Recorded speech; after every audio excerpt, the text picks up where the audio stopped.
welcome along to another episode of Sweet Tea and Coffee. This is episode number 57, and friends, we are officially... I mean, we're at 10,000. Well, no, we're not. We're not yet.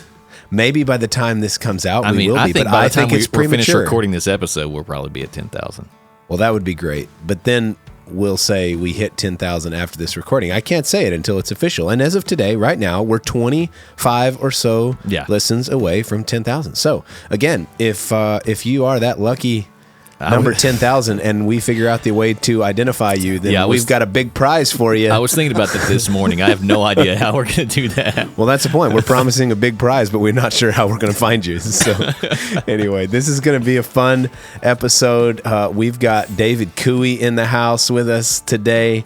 And one thing that if you don't already know, you'll know soon, David Cowee is full of surprises. So excited to get into his story a little bit. He's got, man, I'm telling you, this is the most exuberant. This is the most, we're recording early in the morning. I'm trying to find words, but this is maybe the largest statement drink that we have had in this podcast. So we're going to get to that. Blake, I think it's time for the theme music. Let's go. Let's go.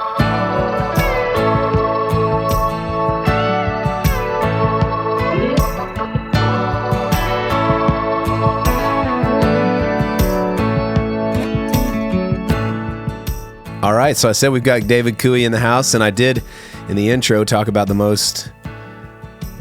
I keep losing my words. It's been a while since we recorded a podcast. Whew, okay. This early in the morning. There's a statement that's sitting in front of me in the form, and I'm colorblind, but I'm going to try, in the form of a bright blue can of tea. And Peace Tea. Peace Tea. So we're not sponsored by Peace Tea, though we would accept monetary sponsorships at any time. but so this is funny. This is actually a good entry point because one of the first, early on in my relationship with David Cowee, he's sitting in front of us today.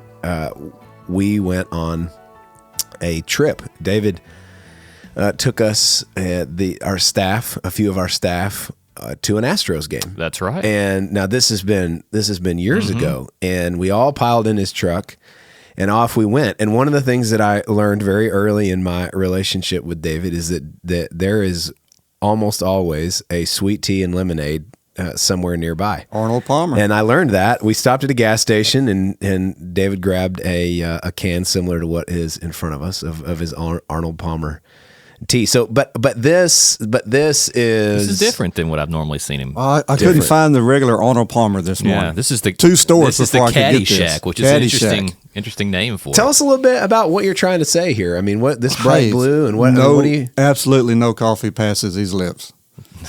When I was 3 or 4 years old, I thought I was big stuff. I would have 90% or probably 99% milk and a little bit of coffee, and but other than that, it's always been tea. Wow. Always tea. My wife, the girls, sons-in-law, they drink it, but not me. Okay. So clearly a mark on the tea side of things. I don't know why we hadn't had him on sooner. Yeah.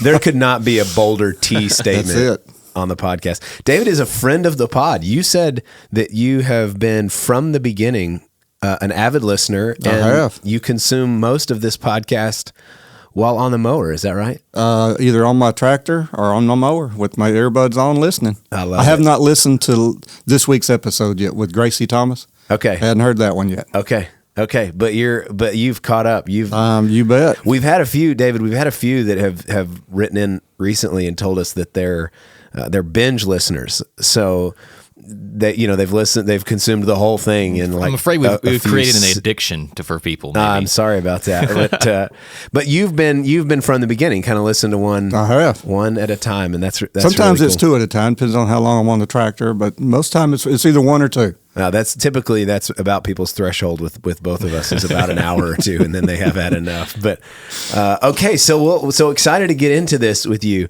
I said at the beginning before we started recording, one of the challenges is going to be asking good questions because I feel like I know you so well. There's so many surprises. Yeah. So there might be one or two today. You never know. I'm excited. So let's start kind of where we normally start with this podcast, which is just give us an idea of how you arrived here in Nacogdoches. How did you arrive at Fredonia Hill? Just kind of what was your story like growing up? Well, I was born in California. My dad was in the Navy. Moved to Texas when I was 2, out to Midland. Shout out. Man, that's a surprise. That's where my sister was born. Wow. Out of the Navy, my dad became a T policeman. guy, but he's a West Texas guy at heart. I'm just telling you, this is a good day. Checking the boxes. Checking the boxes off. Blake, another one on the west side. I may have something for Blake here in a little bit, too. Okay, Shout out to him. Right. So my dad, he was a policeman out of the Navy. My sister was born out there. Moved to Houston, I think, when I was 4 or 5, and up to Henderson when I was in 7th grade, or after 6th grade. Then funneled into Nacogdoches. But there's a lot in between all that. Yeah. Because I actually pronounced dead at one time. The ambulance driver thought I was dead when I had the weekend, I think, or the week before fifth grade was over. I was at a BMX bicycle motocross bike and was going to jump a ditch. It's about a 20-foot ditch. And as I'm going up the ramp to do it, my chain breaks and I end up on the bottom. Man. I swallow a bunch of clay. The ambulance comes out there. The ambulance driver thinks I'm dead. They get me to the hospital. I'm in a coma for 3 days. Supposed to be a vegetable, and I don't think I have any lasting effects. But some people may argue that. Oh my word! Wow, my timer shows 6 minutes and 45 seconds. Yeah, and we've got 2 surprises: West Texas, and then almost dead. I don't even know what to say. I don't even know what to say either. You were how old when this happened? However old you are right before the 5th grade is over. Yes. That was down in Angleton. Okay, and then you moved it in Henderson. You said Henderson in the 6th grade? So my dad wasn't really living for God. My mom was actually saved at a Billy Graham crusade in Midland while they were out there. Wow. Or I guess while we were out there. In Midland? Billy Graham? In Midland. So that would have been back in probably 68, 69, somewhere in there. Okay, that's a little Midland history I need to look up. When did that happen? That's cool. I could ask her the date, but it's in that time frame. Okay. So she was saved at Billy Graham crusade. My dad wasn't really living for God. So he was sort of running. He was a policeman. So we moved to Houston, and he was one of the first 4 motorcycle cops for Harris County back then. We had horses. He did the mounted patrol, so we did all of that. So when I had my accident, then he promised God that if God would let me be okay, that he would turn his life around and live for him. Wasn't long after that, he surrendered to preach. So we moved to Henderson. We were missionary Baptists at that time, not SBC. Okay, so I grew up missionary Baptist. There we go. I knew that. There's a little Blake so there's a little college up there called Texas Baptist Institute, Missionary Baptist College, and so that's what brought us to Henderson. He got moved to a church out north of town here in Nacogdoches. So we moved end of my junior year, we moved to Nacogdoches, and I didn't want to move schools. I'd already been in 5 different school districts from kindergarten to high school. Yeah. And so I drove back every day, sometimes twice a day when there was band practice because I was a band nerd, back to Henderson so I could graduate my last year in Henderson. And my sister went to Nacogdoches. What instrument did you play? The tuba. Went to state. actually got a music scholarship here at SFA. Wow. Daryl Holt, who you'll know, you probably don't know Daryl Holt, or you won't know him. But he gave me I auditioned with him and got a music scholarship. Still didn't know what I wanted to do. But the spring of my senior year was a lot of important things happened because I met Sheila the spring of my senior year. Before the year was out. Got a job sacking groceries at Kroger on North Street instead of building houses with a contractor in Henderson. Was only there. This is your senior year of high school. Senior year of high school, okay. Correct. Was only there a couple of weeks, and then I got a job at Case and Mark Funeral Home, and that's where it started there.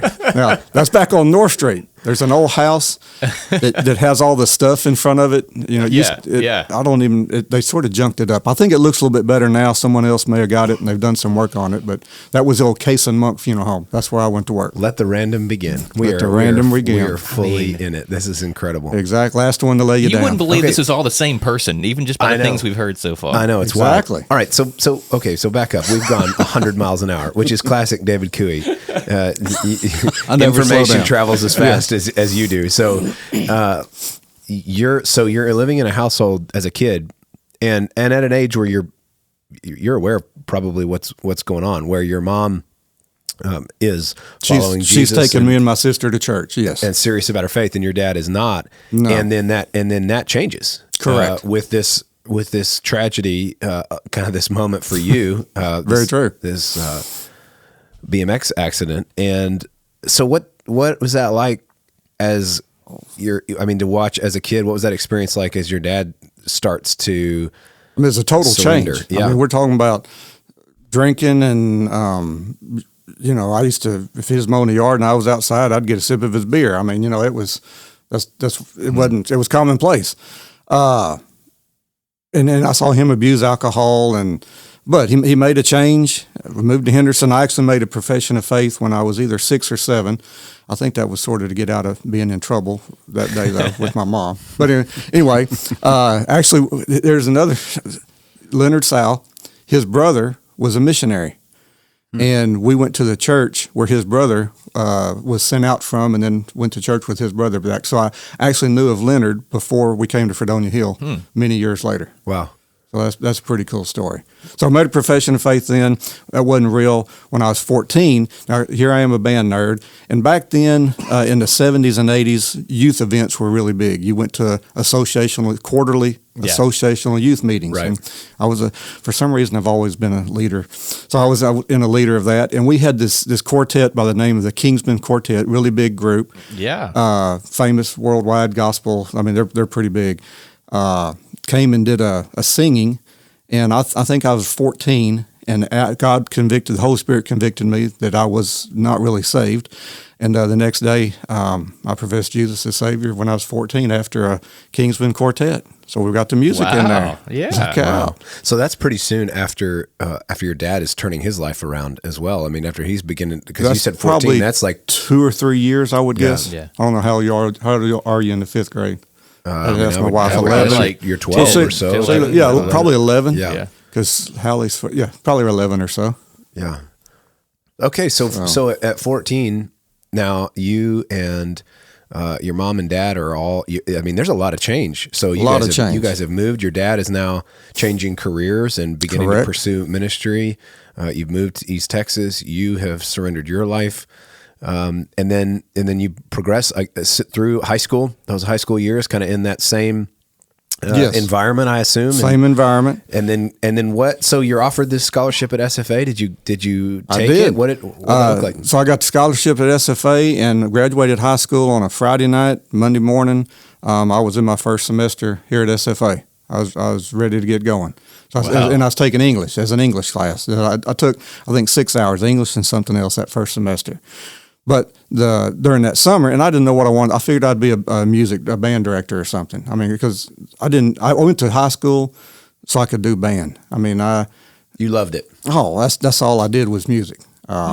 Made A's, made the honor roll, but I didn't care about it, and I didn't study. And it was I just wanted to play music, so that's all I did. So anyway, the funeral home said, "Hey, we like you. You're doing a good job. How about if we send you to mortuary school?" So I said, "Come on, please say you said yes." Well, I did. Oh, come on. So I started in August. Started at Commonwealth College of Mortuary Science down in Houston, and went through there. Basically, it's an associate's degree. For some reason, I would have had an associate's degree, but they lost their accreditation that year. They got it back the next year. I don't understand that. But anyway, so I was a licensed funeral director and embalmer. I broke the system down. Yes. So I was a licensed funeral director and embalmer right here at Case and Monk Funeral Home. Well, excuse me, at Case and Monk Funeral Home. Yeah. And then when I was back about a year or two, Oakley Metcalf, which was the other prominent funeral home in town, Laird's had started just a couple of years before that. So it was now called Case and Monk Metcalf. and I worked for them for a little while after the merger. But then the funeral home in Henderson found out that, the merger, and they probably, hey, he may not be happy. He may want to come back to Henderson. So they offered me a job. Of course, Sheila and I met Sheila. We got married senior year. Yeah, met her my senior year, proposed to her in October, and we got married the following September of 85. We had Laura when we were 21, so pretty young. Sheila, she had finished her freshman year at SFA. If you want to say dropped out or quit going to school, because we were having babies by then. My goodness! And you're doing funeral home work at that point. Okay. Fully licensed. I mean, it sounds like he's the most in-demand mortician around. I was. He was a celebrity mortician. You betcha. Last one to lay people down. They were asking for me. Oh man. I mean, how do you even put together a resume for this guy? Hey, I'm glad I'm self-employed. A resume would be really hard to put together. They probably wouldn't believe you. Exactly. Like special skills mortician. Exactly. Hey, all right. So when you're one of the things you have to do at the end is you have to start with this mannequin head basically, and you have this wax, and you have to create a person. I had the best one. I mean, so I'm real proud of this, and I put it. And this is like July or August.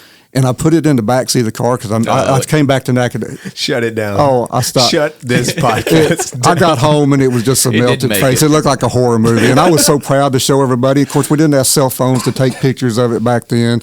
But I had this great person there laying there. And, excuse me, my wife will get mad. Great person lying there. And but it was all melted. It was bad. It was bad. All over just wax all over my back seat of the car. Vinyl seat, it was bad. Yes. I'm done. I'm just done. I can't. I don't know. Shut it down. Well, thanks for coming today. Oh my gosh. Okay. So, all right. So here's what's now. Okay. Yeah, go ahead. I gotta connect. Ask a question. No, I need to go to drink a tea. I don't have any questions. I'm just stunned. Here's the thing. Okay. So people that are listening to this, is very likely that most of the people listening to this don't have a clue. They don't know that stuff about you. They know the David Cowee that is been in leadership here at Fredonia Hill for a lot of years and knows you in the community as a financial advisor, knows you at Piney Woods Financial. So obviously from this point that you're talking about to now, there's a whole lot that shifts and changes and goes on in your life. So take us then from kind of that phase of your life. Obviously, something dramatic happened. So yes. So I go to Henderson to work at the funeral home up there with Laura. She's not even 1 year old.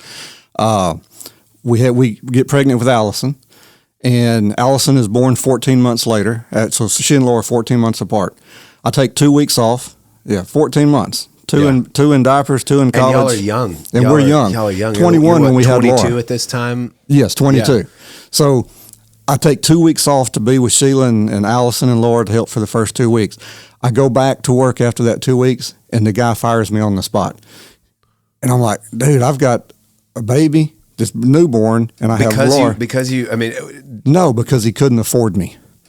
He said, I found out I can't afford you. Now, take that back about 3 years later, the other guy that worked for him that found out was embezzling money, millions of dollars from him. And that's really what happened. But he said he couldn't afford me, so he fired me with my newborn baby. Wow. So I had a job offer to sell insurance, and I got in the health insurance and life insurance business in 1988. Allison was born in May, and I started in June. Wow. So you just completely, you've got a license and a degree. You've done a lot of work, and then all of a sudden your career just completely disappears and shifts. Yes. So what was that like starting over in a whole new world? Number one, you're not on a salary. It was all commission. Mm-hmm. So that was when you got a young family there, really didn't have much saved up at that time. That's pretty hard to make it. Mm-hmm. But God provided, and right off the bat, I did really well. For 6 years with 2 different companies. I set individual records, youngest people to do whatever, production. It ran teams across the nation. God blessed us. It ended up being really good. Talk a little bit about where your faith is at this point. Because the last time we checked in, you were 14, and it was new, and What's it like in Hey, it's just trusting God, because Sheila's, of course, she was raised in a Christian home, missionary Baptist, so we're still on the same we're equally yoked as not Southern Baptist. That's what that means. Well, it has something to do with how they sent missionaries out, but we were equally yoked, So again, it's just a lot of trusting in God to provide, which He did. That doesn't mean that things were always easy. We went through times when I started making more money, and then also started trying to keep up with the Joneses, and so got in serious debt. We actually had a house repossessed. Ended up paying all of that back. What the bank wasn't able to sell it for the difference. It took us 10 years to do that. But we'd got to the point where we weren't tithing. We'd quit going to church, and God has a way of getting your attention. Wow. So this is this in the insurance? Yes, I'm in. Okay, so this is a point correct. where you're everybody thinks I'm rocking and rolling, but behind the scenes, I wasn't doing too good. Wasn't doing what I was taught, what God was saying, what I knew to do. I was whatever I could do for my job, for money and prestige. That's where I was getting caught up in. Was that something that you noticed along the way, or was it something that you were aware of, kind of going, I know that the direction that I'm headed is not right, but I'm gonna keep going that direction? Or was it something that all of a sudden the reality of it started setting in, and some of the consequences were the things that made you kind of wake up? It's probably number two. All right, so I think everything is going pretty good. I'm providing for my family, my two young girls, and I come home from work one day, because I traveled. Sometimes I'd be in a hotel because I had different areas that I had to work, and I came home one evening to a house, and we were renting a house from Bill and Kim Stanley's parents. Now, is this after the house had been repossessed and all that? Yes. Or is this, okay, so things are already getting rocky. Correct. So we're renting a house out at Woden, and I come home one day, I don't know if it's 5 or 6 o'clock, but my house is empty. I'm talking about there's no furniture, there's no Sheila, there's no Laura, there's no Allison, and I'm like, I have no idea what has happened. And finally, I think I found a note, and she had left me. And I have not cheated on my wife then, now, never. And I'm thinking, man, what is happening here? I've lost. I don't know what's going on. And I read this note that she's left me because I had basically lost respect for her. I didn't treat her correctly. I didn't love her like God wanted me to love her, like she needed me to love her, and I lost my family. It was. I was like, I hit rock bottom. That was pretty bad. Yeah. After her sister and brother-in-law, not her sister and husband, my sister-in-law and brother-in-law, they helped pack her up that day. It was planned, and they moved her back down to Fairmount, back home with mom and dad. And so, man, I went over to my mom, and I'm just crying. I can't get hold of myself. I go to my parents' house, and I hope nobody ever has to go through that. But God got my attention. Yeah, I was going to say, is this the moment where for you really start to maybe what you've been doing had and the way that you'd been living with your priorities out of whack? Did it just all of a sudden kind of in that moment become really clear? And what is that moment, if it's even possible, David, to describe? What's that moment like as the reality starts to set in of the direction that you'd been going? Are you flashing back? Are you just remembering? Are you regretting? Are you more thinking about the future? What's that moment like? To me, I wasn't thinking about the future because I didn't think there was any. I didn't know what future was out there. And how do I explain this to people? I didn't even understand it myself at first. And it was just here you started real small, thinking of yourself and trying to accumulate in a mass, and for all the wrong reasons. And it was, I don't know, it's like the worst thing I've ever been through, to come home and your wife and your kids are gone. But it did wake me up. I think it took about a week of me being on the phone, praying, begging and pleading Sheila, and she finally agreed to come back. And so I drove down to Fairmount and rented a U-Haul. Sheila and I loaded it up. It's pretty hard to see your father-in-law over there. Because he knew that I hadn't cheated on her, but that I hadn't treated her right, and they took care of her.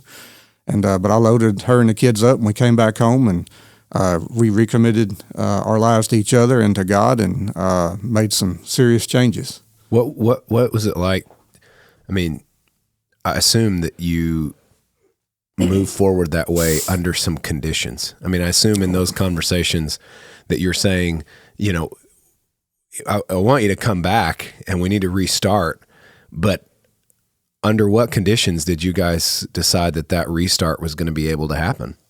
Number one, it was putting God first, and I had to put the business more on the back burner. And more concentrate on God and then Sheila and the girls, and mainly meeting Sheila's needs and not trying to be Mr. whoever at an insurance company and all whatever accolades would come along with that.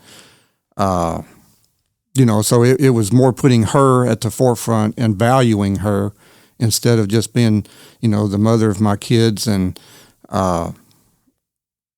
someone that I didn't place of equal value with me. But I learned, I want to say I learned, you watch what you are modeled at home, your home life growing up, and that's probably my young life before my dad became a preacher, and even during some of that, that's what was modeled. But I guess I took it more to an extreme and didn't respect her. Okay, so you guys, you load up the U-Haul, you bring everybody back, and it's essentially ground zero. Ground zero. And that's about probably around our 6th year of marriage, I think. Wow. But you're also in a whole lot of financial trouble. Oh. I mean, this is still, I again, assume, not tithing. It's not good. So, I mean, what is it? Making money, but owing way more than what we were making.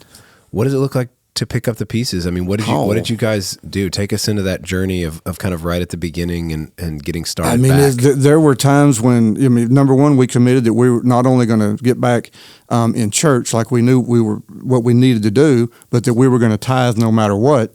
And there were times, and Sheila would tell you, we tithe when maybe there weren't anything but beans or rice in the pantry, but we tithe no matter what.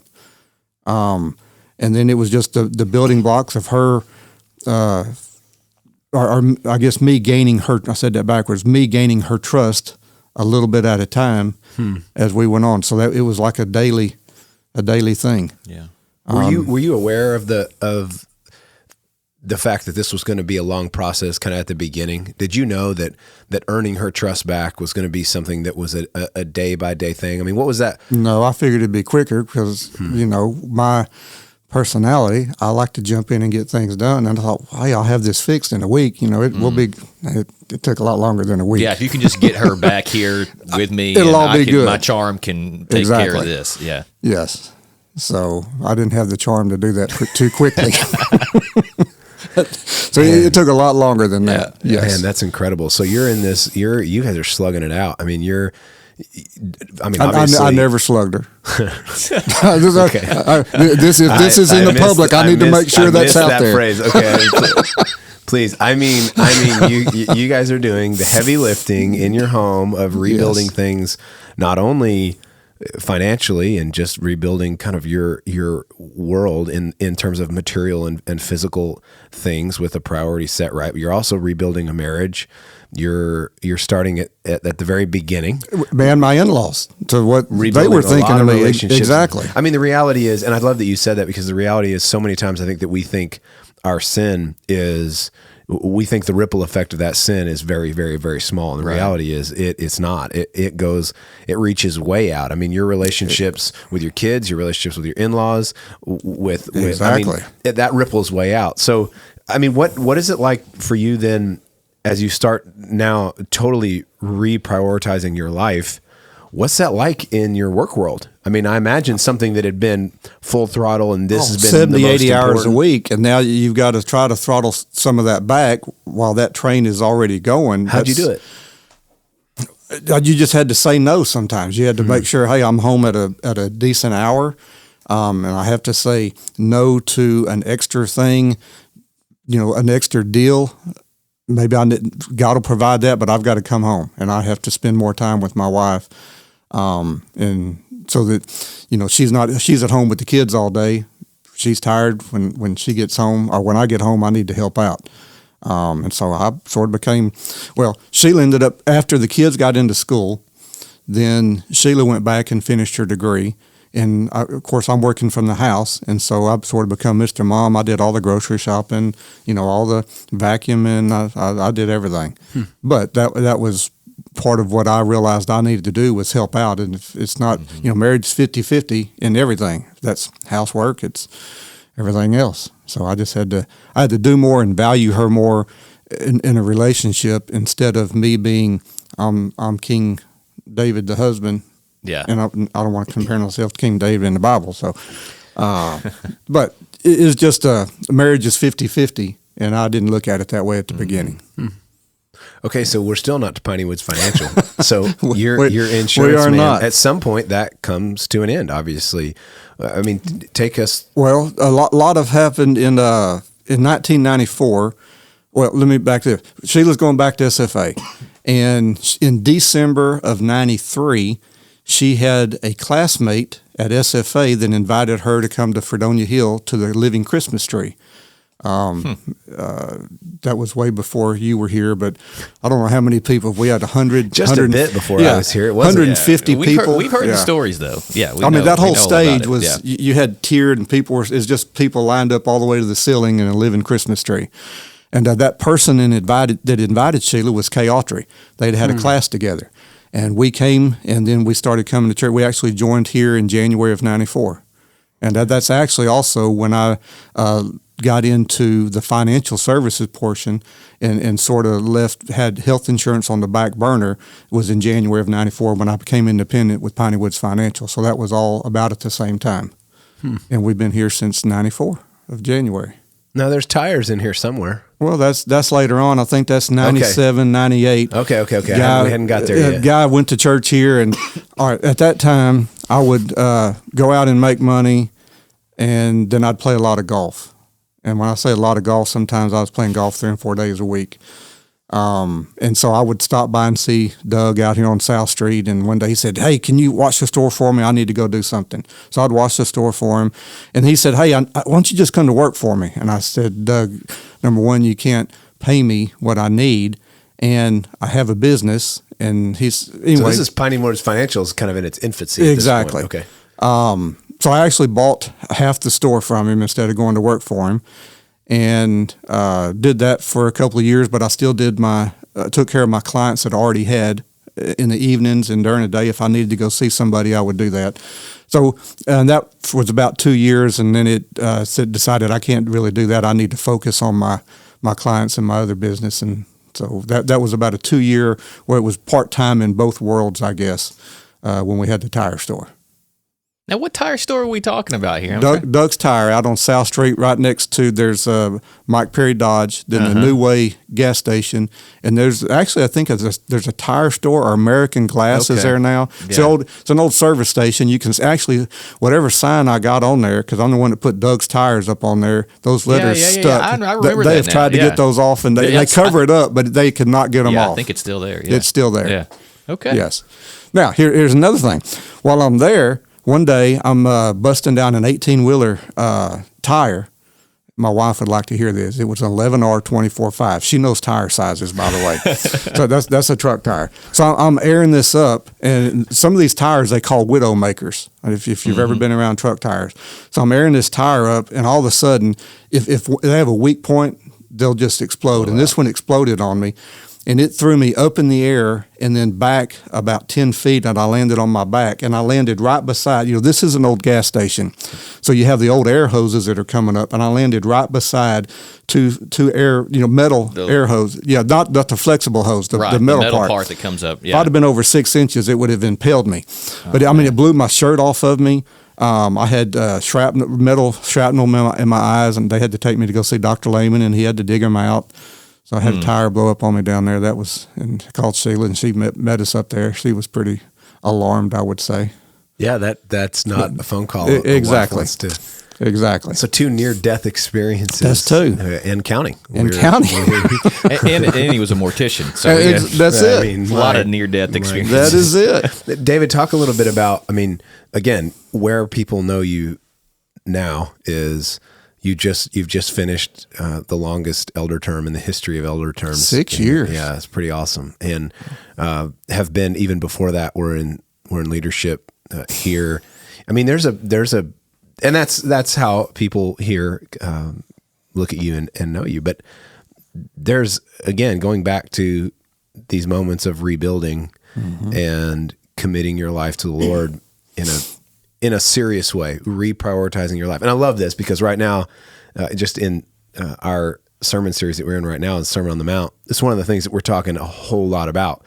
Is that Jesus is talking about don't live for the gaining of material things. Yeah. Don't live for the approval of others. And you kind of found yourself living for both of those things. Exactly. That was the direction of your life. And he's kind of saying here that your human heart was not made for that. It was made to be in one direction, and that's the kingdom. And so you're discovering this. You're in this process of reprioritizing and laying down the things of the world in order to pursue the kingdom. And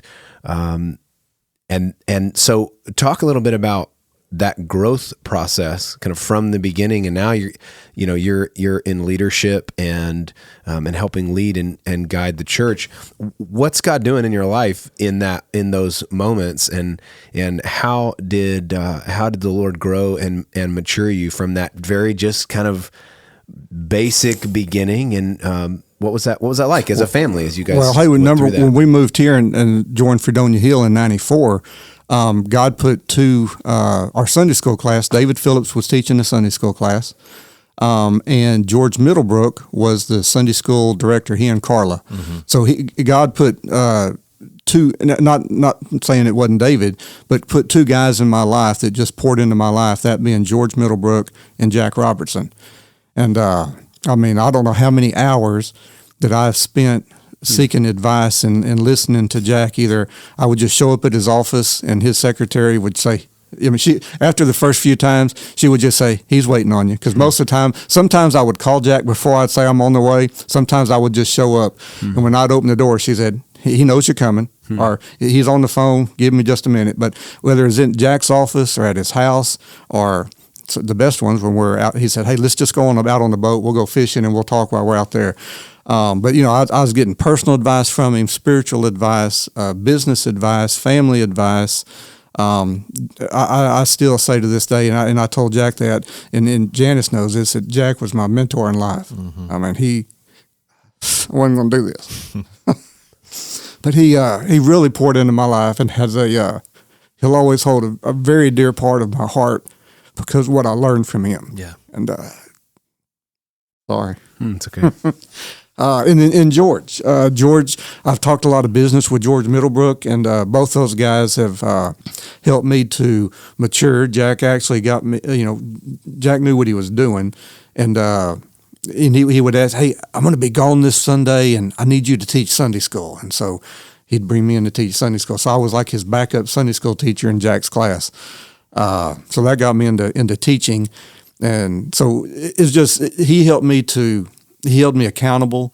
He helped me to grow and to mature and to really see how by watching both of these men, how husbands should treat their wives, how Christian men should act in the business world, and in the community, and as a father, which wasn't really the role model that I had growing up. Even before my dad began preaching, and even after, I really didn't have that role model. But Jack and George both feel that. And of course, George is still a good friend. He and Carla, we go out to dinner with them all the time, and they're still good friends. And I went to both those guys for advice on what do I do when this happens, or having this issue with my family.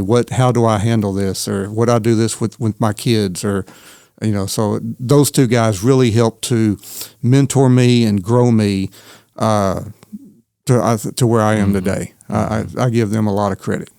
Wow. A lot of credit. When we talk about mentorship, and I want you to take us into these relationships a little bit more, because obviously, you would say those two men have had a massive impact on your life. You're not who you are without their investment. Correct. When we talk about mentorship, I think sometimes we think about it as, the expert that brings the non-expert in and teach them. And we think about it, I think, more in cold kind of terms. But mentorship is a way of describing a certain kind of friendship. Correct. Because it really is friendship. Yes. And you guys had a friendship that was deep. Talk a little bit about why you were able to go to those men. I mean, because early on, I'm sure there was maybe some, hesitancy. I mean, the first time that you do that, there's a lot of vulnerability there, and Correct. To ask for help is often a thing that men don't like to do. Right. But you found I'm the leader of that group. You're the leader of that group, but you found something in them that was safe, and that was something that you could continue to go back to. What was it about the way that they received you, have treated you? What was it about those relationships that you think really made that work? Well, number one, I think that they were both open and knew that where their station was in life, that they were open and they wanted to mentor somebody. I mean, so they invited me into their men's group. I mean, for almost 20 years, I met with those guys every Tuesday morning. There were sometimes there would be 10 of us at Jack's office. Sometimes there would be 3 of us, but most of the time it was, if you want to say the core guys, was me and Jack and George, and then there were other guys that were fairly regular as well. But we met every Tuesday morning sometimes it was 5, sometimes it was 5:30 or 6, but we met without fail unless one of us was out of town. And so I think them being open and wanting to guide and teach the younger generation, I think that was important to both of them. Yeah. And it was evident in the way they lived their life and the way they opened themselves up to, hey, come spend some time with me so I can just walk you through different stages of life and different issues that you might have coming up. Again, spiritual, anything that was going on at home in the family or with my parents or with my kids, or business questions. How should you do when this situation comes up? How should you act, or how should you react? And a lot of it is how you should act. When you react, you're usually doing that in the wrong way. But if you're prepared, then you can usually act in a better manner than just reacting to something. But just, again, learned by looking at how their marriages were, and that sort of, and how they each of them ran their business, and how they were committed to church and to God and their families. That just it was something that I didn't see growing up, and that's what attracted, I guess, me to them. And then they were open to bringing me into their lives. Do you remember the first time that you went to them with something deeper? Like, do you remember when you went, I've got to talk to somebody else about whatever was going on? Could you take us into that at all? Kind of that first time that you stepped into that vulnerable place of asking somebody else to speak into your life? It's probably when I don't know if I should say this. I caught my dad being unfaithful to my mom. That's pretty hard. And Jack knew my mom because she worked at an office supply store here in town.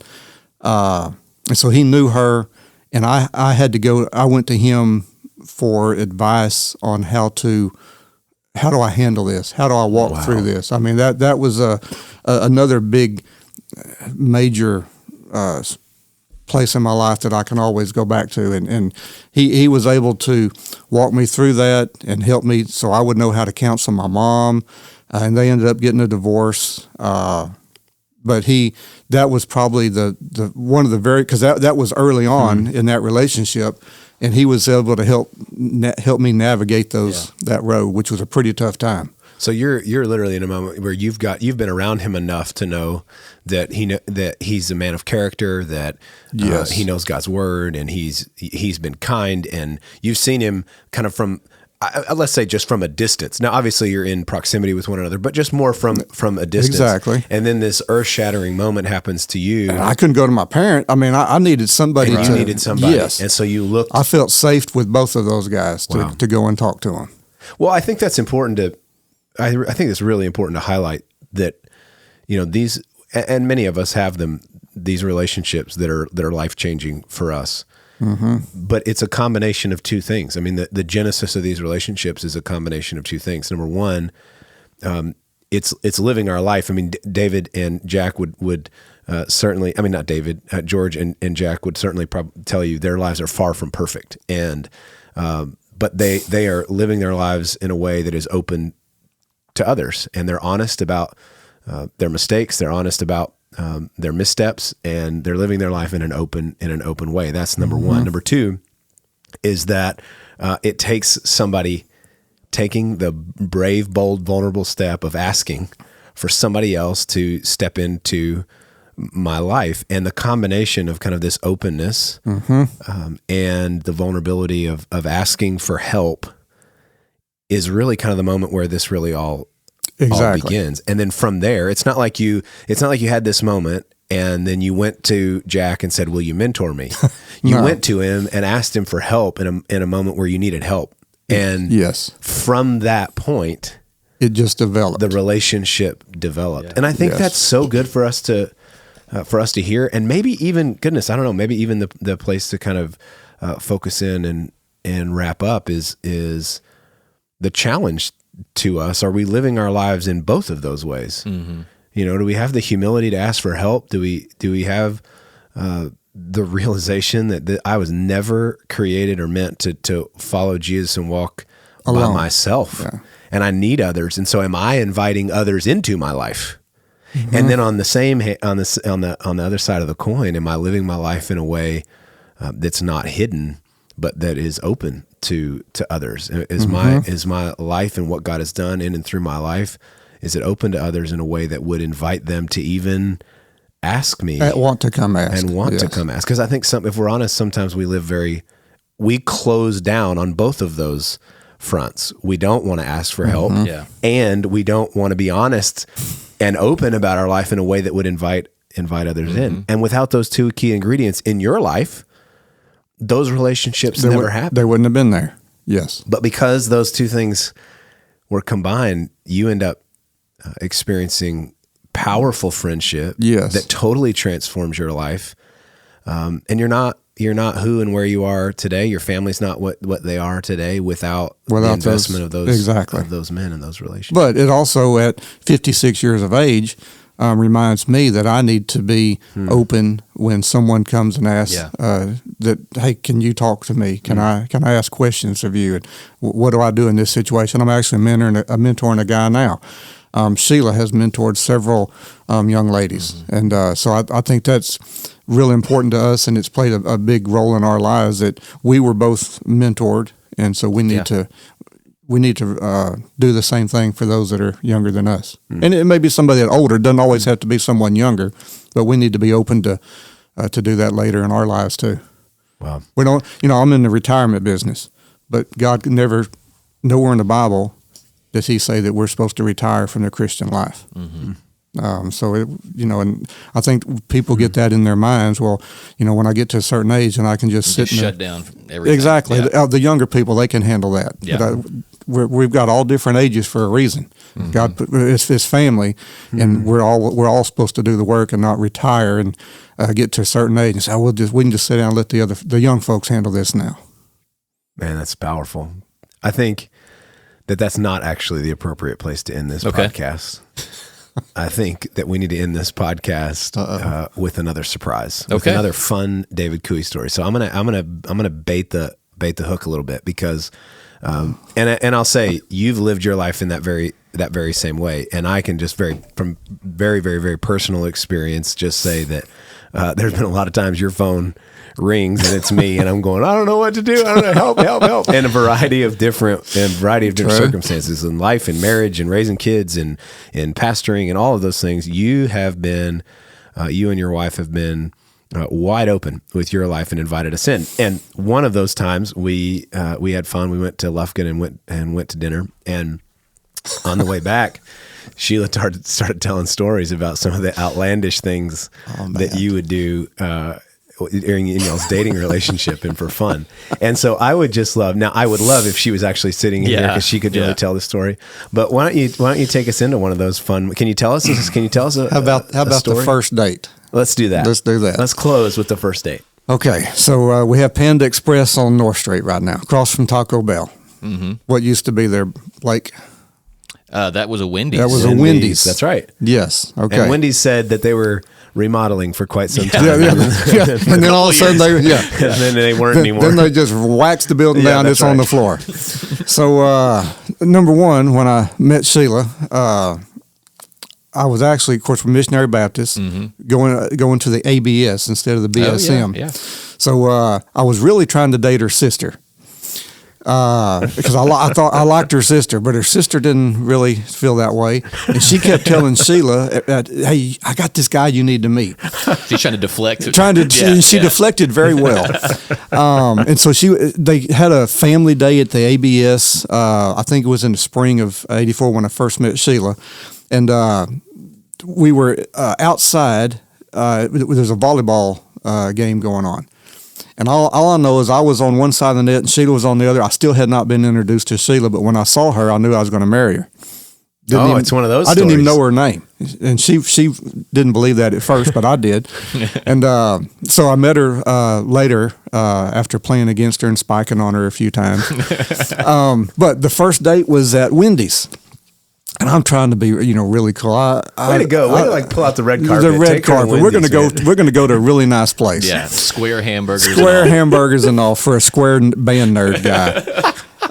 So we're sitting at the table. We had just got there, got our tea, and I had 2 sweet and low packets, and I was gonna, tell her how you can, if you sniff sweet and low, they say it's just like doing cocaine. And I don't drink, I don't do drugs, but I've never done any of that. So I ripped the corner of it off, and I thought that, on a sweet and low packet or even a sugar packet, you have a long end and a short end. And I thought I had the long end where I could just take rip the top, but it really wasn't open. Mm-hmm. So I did that, and I held it close together, and then I just took a big snort. I mean, I closed one nostril, and I did that. And about 2 seconds later, she just looks at me and she says, my whole head just turns red and I start coughing and hacking. And I just had to get up and I went to the bathroom and I am in there probably for 5 or 10 minutes. And I am about to die in there because I've got this sweet and low up my nose in my brain. And so here you are trying to just mess with her and you ended up backfired big time. The manager is asking her, what do we do? She says, I don't know. This is the first time I've been out. Yeah, I met him. This is our first date. First and only. And I come back and she said, there's tears rolling down my face. My eyes are bloodshot. And we just had to leave. But that was our first date. How on earth did you get a second date? Well, she just wanted to be friends, number one, at first. Okay, so the friend card. Okay. I'm charming, though, see? Oh, yeah, charming. Yeah. Sweet low up your nose. That's right. She gave me a second chance. And, later this month, on the 27th, it'll be 37 years we've been married. So man, awesome. I'm glad she gave me that second chance, and we don't snort sweet and low anymore. That's awesome. It's a good idea. Man, David, thank you so much for stopping by and for sharing. You bet. Listen, if my goodness, I can't wait to hear how this people doesn't elicit something from somebody, I don't know what will. That's right. Surely you have some feedback from this episode. And man, if you see David in the hallways here, certainly stop him and share with him. Hand him a sweet and low packet. Hand me sweet and low. I think as many people that give David a sweet and low packet would be amazing. That on would Sunday be good. morning. But seriously, thanks for sharing that. You've challenged us and brought us into your story, and really appreciate that. Let us know how you have been impacted or challenged, or just how you laughed. I mean, goodness, we've laughed a lot here today.